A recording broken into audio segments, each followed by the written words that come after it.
आओ भाई, देखो भाई मेरी बात समझिएगा।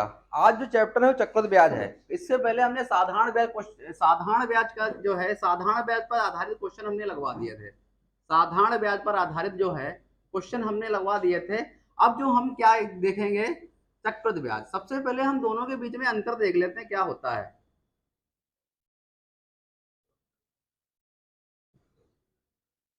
ठीक है, देखो साधारण ब्याज और चक्रवृद्धि ब्याज में अंतर, एक चीज ध्यान रखिएगा। साधारण ब्याज पे क्या मिलेगा, पहला पॉइंट डालिए। साधारण ब्याज में क्या होता है, हमेशा मूलधन पर ब्याज मिलता है, हमेशा मूलधन पर ब्याज मिलता है। बस एक ही लाइन ध्यान रखना है। और इस पे क्या होता है, हमेशा अमाउंट पर ब्याज मिलता है।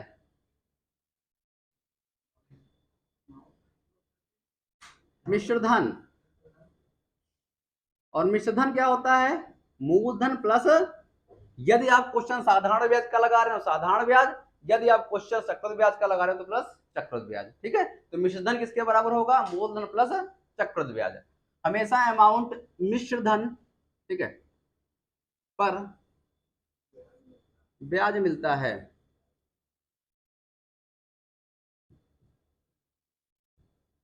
ये चीज आपको ध्यान रखनी है। इसके बाद भी हम बात करें, ठीक है, इसके बाद हम दूसरे पॉइंट की बात करें तो दूसरा पॉइंट बहुत इंपॉर्टेंट है। इंपॉर्टेंट है इसलिए कि इस पॉइंट में क्या है, पहले साल का, पहले साल का साधारण ब्याज किसके बराबर होगा, पहले साल के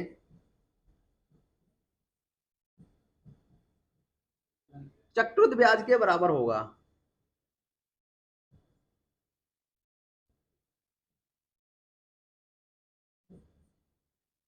ठीक है,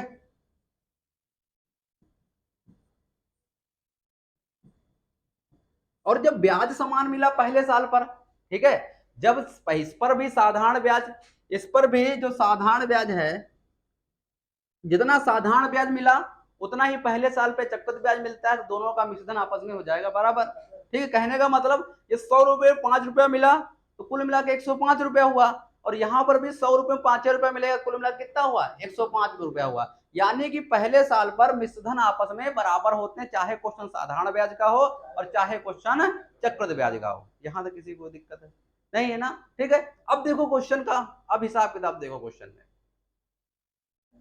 ठीक है, ये चीज हाइलाइटर, ये चीज आपको ध्यान रखना है। ठीक है, इसे बोलते हैं सिंपल इंटरेस्ट और इसे क्या बोलते हैं, कंपाउंड इंटरेस्ट।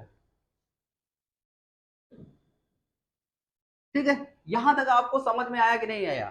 ठीक है, सभी लोग पढ़ने पर ध्यान दीजिएगा भाई, समय को बिल्कुल खराब मत कीजिए। ठीक है, ये समय घूम के दोबारा नहीं आएगा। चले भाई, अब देखो क्वेश्चन क्या है, अब क्वेश्चन देखो। जो हमने लाइन आपको लिखवाई, इस लाइन को हम करेंगे सेटिस्फाइड पहले। ठीक है, अब देखो मेरी बात सुनिएगा, हम सीधे 1000 लेते हैं, चलो 100 पे समझा देते हैं, फिर 1000 पे चलते हैं। ठीक है, हम सीधे तुमको ट्री मेथड पे लेके चलते हैं। चलो अच्छा, पहले ओरली समझो। रेट ऑफ इंटरेस्ट कितनी है, 20%। ठीक है, समय जो है वो 2 ईयर है, समय जो है 2 ईयर है। अब क्वेश्चन को एक बार सिंपल इंटरेस्ट पे लगाइए और एक बार कंपाउंड इंटरेस्ट पे लगाइए। ठीक है, अच्छा एक बात बताइए, पहले साल पे सिंपल इंटरेस्ट पे क्वेश्चन लगाओगे तो पहले साल पे 20% यानी 100 पे कितना ब्याज मिलेगा, 20 रुपया। तो यानी पहले साल पे कितना ब्याज मिला, 20 रुपया। ठीक है, पहले हम पूरा, ठीक है। और यदि हम पहले साल पे कंपाउंड इंटरेस्ट की बात करें तो इस पे क्या होगा, इस पे भी 20 रुपया मिलेगा, क्योंकि हमने अभी बताया ना, इस पहले साल का चक्रवृद्धि ब्याज और साधारण ब्याज आपस में बराबर होते हैं, मूलधन एक ही है। यदि मूलधन एक ही है यानी कि यहाँ पे कितना आएगा, 20 रुपया। क्या मेरी बात से सहमत है।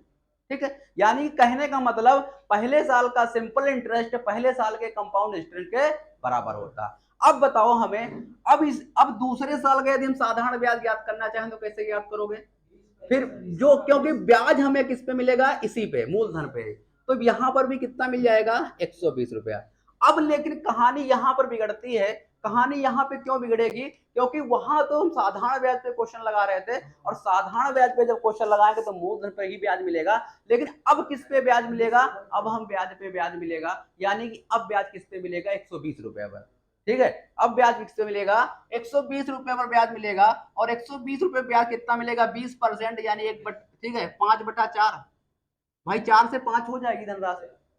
ठीक है, 4 से 5 हो जाए। ये चीज, ये कोई समझ पाया कि नहीं समझ पाया? नहीं समझ पाया।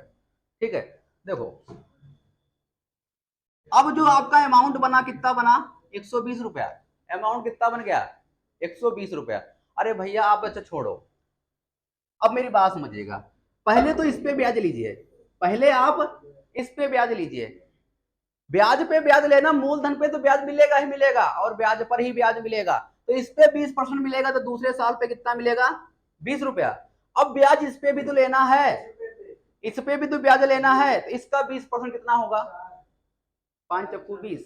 भाई 20% की फ्रैक्शन वैल्यू 1/4 होती है, यानी 1/4 इसका निकालो, कितना निकलेगा? 4×5 = 20। ठीक है, हाँ, 5×20 कितना आएगा? 4 रुपए। यानी कि दूसरे साल पे कितना ब्याज मिला? 24 रुपया। अब तुम हमें ये बताओ, देखो यहाँ पे तो समान रूप से ब्याज मिलता जा रहा है। ठीक है, यहाँ पर समान रूप से ब्याज मिलता जा रहा है, ब्याज किस पे मिलेगा? हमेशा मूलधन पे। लेकिन क्वेश्चन की कहानी यहाँ पर बिगड़ती है चक्रवृद्धि ब्याज में, क्योंकि हमने आपको बताया कि पहले साल का साधारण ब्याज और चक्रवृद्धि ब्याज हमेशा आपस में बराबर हो गए। कोई इधर उधर दिमाग नहीं लगा, केवल पढ़ने पे ध्यान दीजिए। अब एक बात बताओ, दूसरे साल पे यदि हम बात करें, तो दूसरे साल में पहले साल इस पे तो ब्याज मिलेगा ही मिलेगा, उस पे तो ब्याज मिलेगा मिलेगा, और ब्याज पर भी ब्याज मिलेगा। ठीक है, ब्याज पर भी ब्याज मिलेगा। तो 20% का एक 20 का 20% निकालो, कितना आएगा? 20% 1/4 होता है, 20 का 20 गुणे 1/4 करोगे, कितना निकल के आएगा? 5। हाँ 4, 5×20। ठीक है, तो कितना निकलेगा? आएगा 4। तो ओवरऑल कितना पैसा मिला? 24 रुपया। अब इसने क्या पूछा था? 2 साल के बाद कितना हो जाएगा साधारण ब्याज, और कितना हो जाएगा, सॉरी, साधारण ब्याज कितना हो गया? 40 रुपया। और चक्रवृद्धि ब्याज कितना हो गया? 44 रुपया। कुछ समझ में आया जो हम कहना चाह रहे हैं? अब क्या, यदि हम बात करें अमाउंट की, यदि हम बात करें अमाउंट की, तो साधारण ब्याज में अमाउंट कितना हो जाएगा? ओवरऑल 140 रुपया। क्या मेरी बात से सहमत हैं? और यदि हम बात करें चक्रवृद्धि ब्याज में अमाउंट कितना हो जाएगा? 144 रुपया। बताओ भाई, यहां तक जिसको भी समझ में ना आए वो बता दो, यही मेन कहानी है, और इसमें है कुछ नहीं। और तो फिर अपना दिमाग लगाना थोड़ा थोड़ा। ठीक है, नोट कर लो इतना।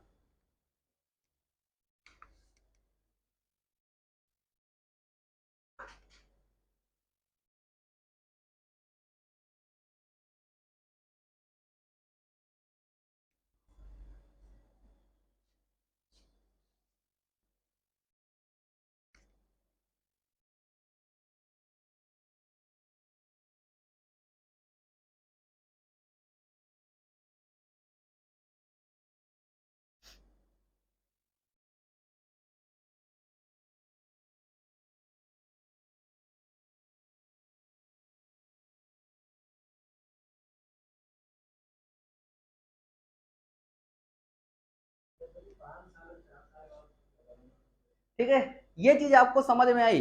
अब एक जो मेथड तुमको हम बताने जा रहे हैं, उसमें साधारण ब्याज, चक्रवृद्धि ब्याज, साधारण ब्याज के बीच का अंतर, सब कुछ एक ही में निकलने वाला है। बिल्कुल दिमाग खोल के सीखिएगा यहाँ पे। ठीक है, ये चीज मिटा दें, आगे बढ़ाएं। ठीक है, हाँ पानी पियो। हाँ मेरी बात समझो, चलें आगे। अब देखिए, अब जो ये जो आपके सामने का मेथड आने वाला है, इसे बोलते हैं ट्री मेथड।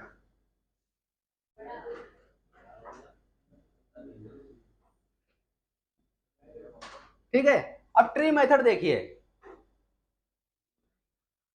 देखिए, यदि हम बात मान लें, यदि हमारे पास प्रिंसिपल जो है वो 5,000 रुपए है, प्रिंसिपल जो है वो कितना है? 5,000 रुपए है। रेट ऑफ इंटरेस्ट कितनी है? 10%। समय कितना है? 3 वर्ष। तो आपको फाइंड क्या करना है, कंपाउंड इंटरेस्ट। क्या याद करना है, कंपाउंड इंटरेस्ट। आपको क्या याद करना है, सिंपल इंटरेस्ट। आपको क्या याद करना है, कंपाउंड इंटरेस्ट माइनस का सिंपल इंटरेस्ट।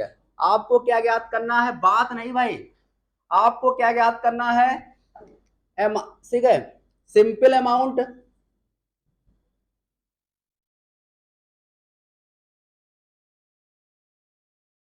और क्या याद करना है, कंपाउंड अमाउंट।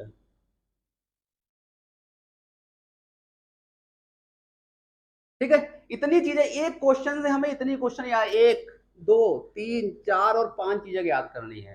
ठीक है, ये पांचों चीजें याद करनी है। अब देखो कहानी, ठीक है, लिखने से पहले एक बार देख लो इधर।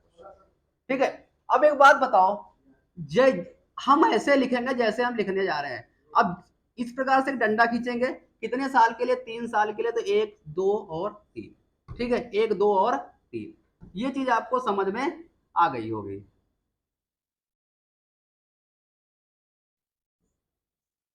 ठीक है, अब देखिए 10% की फ्रैक्शन वैल्यू कितनी होती है, 1 बटा, यानी कि पहले साल पे इसका 1 बटा 10 कितना होगा, पहले साल पे इसका 1 बटा 10 कितना होगा, 500 होगा ना। तो यानी यहां पे कितना आएगा, 500। ठीक है, इसके बाद हमने कहा ना, अब मेरी बात समझिएगा। ठीक है, ये हम साधारण ब्याज क्वेश्चन लगा रहे हैं, साधारण ब्याज पे। ठीक है, और हमने कहा था साधारण ब्याज में क्या होता है, सॉरी, हमने कहा था पहले साल पर साधारण ब्याज चक्रवृद्धि ब्याज बराबर होंगे, यानी कि पहले साल का चक्रवृद्धि ब्याज भी 500 रुपए होगा और साधारण ब्याज भी 500 रुपए ही होगा। ठीक है, अब इस पे ब्याज लेंगे, हमको ब्याज पे ब्याज लेना है क्वेश्चन में, ये दिमाग रखिएगा। तो इस पे कितना ब्याज मिलेगा, 1 बटा 10 इसका मिलेगा, तो कितना मिलेगा, 500 रुपए। अब हमें इस पे भी ब्याज लेना है, इस पे भी ब्याज लेना है, यानी इसका 1 बटा 10 कितना होगा, 50 रुपए। ठीक है, अब तीसरी लाइन पकड़िए, अब ब्याज इस पे लीजिए, ब्याज पे ब्याज लीजिए, पहले तो मूलधन पे ब्याज लीजिए, तो कितना आएगा, 500 रुपए, किसी को छोड़ना नहीं है। अब इस पे ब्याज लीजिए, इस पे ब्याज लीजिए, इस वाले पे, तो कितना आएगा, 50। अब इस पे ब्याज लीजिए, कितना आएगा, 50, और इस पे ब्याज लीजिए, कितना आएगा, कहानी सेट हो गई अब। ठीक है, अब देखो तुमको जो ये लाइन दिखाई पड़ रही है, तुम्हें जो ये लाइन दिखाई पड़ रही है, ये किसकी है, साधारण ब्याज की, काहे की है, साधारण ब्याज की। और तुमको जो ये तुमको लाइन दिखाई दे रही है, संपूर्ण लाइन,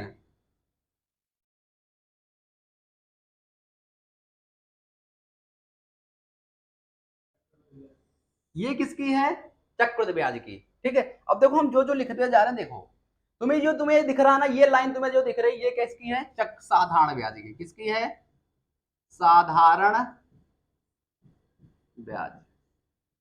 ठीक है, तो ओवरऑल साधारण ब्याज कितना मिलेगा, 1500 रुपए, कितने सालों में, 3 सालों में, जितने ही आपके सामने लाइन खींची हुई उतने ही है। तो साधारण ब्याज का कौन सा, सिंपल इंटरेस्ट, यानी कि कितना हो जाएगा, 1500 रुपए। यहां तक किसी को कोई दिक्कत नहीं है। अब देखो इसके बाद यदि हम बात करें चक्रवृद्धि ब्याज की, यदि हम चक्रवृद्धि ब्याज की बात करें तो इसको पूरे को जोड़ दीजिए, ये सब वो क्या है, कंपाउंड इंटरेस्ट है। तो ओवरऑल कितना हो जाएगा, 15, 16 और 1655, यानी कि कंपाउंड इंटरेस्ट कितना हो जाएगा, 1655। यह मेरी बात से सहमत है। अब यदि हम बात करें कंपाउंड इंटरेस्ट और सिंपल इंटरेस्ट का अंतर, देखो कुछ समय के ओवरऑल आपका कितना आया है, कंपाउंड कितना है, 1655, और सिंपल इंटरेस्ट कितना आया है, 1500। ठीक है, जब इसको आप घटाओगे कितना आएगा, 155। अब कुछ मत करो, घटाने का काम छोड़ दो, कुछ समय के लिए इसको बंद कर लो, अंतर इसी का निकालना, इसको भूल जाओ। अब इधर देखो कितना बचा है, 155 ही तो बचा है। ठीक है, तो इसका जो अंतर आएगा कितना आएगा, 155। ठीक है, अब क्या करें, सिंपल अमाउंट कितना होगा, तो सिंपल अमाउंट यानी कि किसकी बात कर रहा है, साधारण मिश्रधन की बात कर रहा है। तो साधारण मिश्रधन में क्या होगा, मूलधन के साथ साधारण ब्याज जुड़ जाएगा, यही तो होता है। साधारण मिश्रधन क्या होता है, मूलधन प्लस साधारण ब्याज, तो कितना हो जाएगा ओवरऑल, 6500। भाई ये 1500 है ना, ठीक है, तो कितना आ जाएगा, 6500। अरे भैया ओवरऑल क्यों जो, ठीक है, और कंपाउंड इंटरेस्ट कितना हो जाएगा, तो कंपाउंड अमाउंट कितना हो जाएगा 5,000, और जो आपको पूरा ये मिला था, ये यहां से यहां तक कितना मिला था 1655, तो कितना आ जाएगा, ठीक 6,000, ओ सॉरी 6,000 क्यों होगा, आपका 66,055 होगा। अरे 15,000 ये हो गया, फिर 6,000 हो, अच्छा 5,000, अच्छा ठीक है 5,000 6,000, हाँ हाँ वही, नोट कर लो भाई।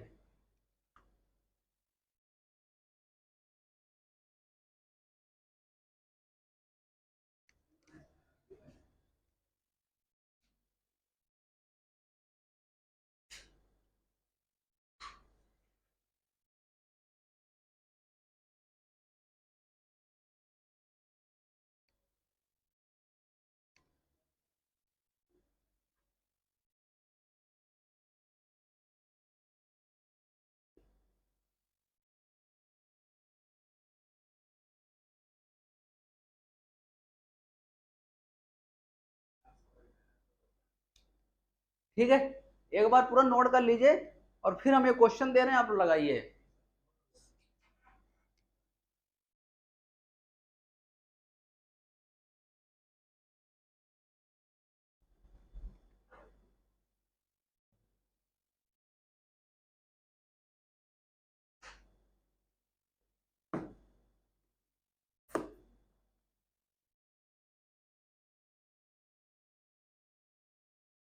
ठीक है, क्या चलें भाई आगे,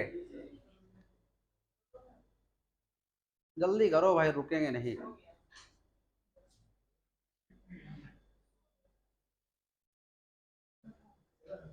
ठीक, अब देखो आपके सामने प्रिंसिपल दिया है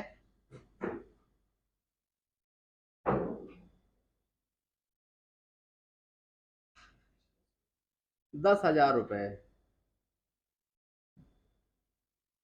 रेट ऑफ इंटरेस्ट दी है 20%, और समय जो है आपका वो 3 साल है। तो आपको ज्ञात क्या क्या करना है, simple interest, compound interest, compound interest minus का सिंपल इंटरेस्ट,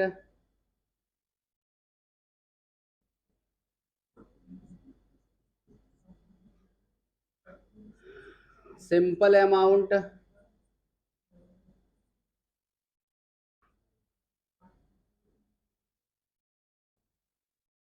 कंपाउंड अमाउंट,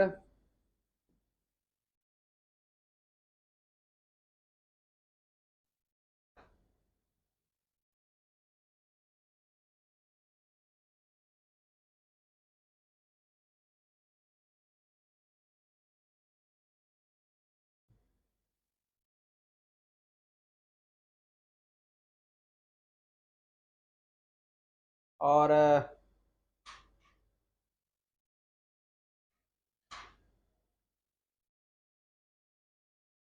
दूसरे साल का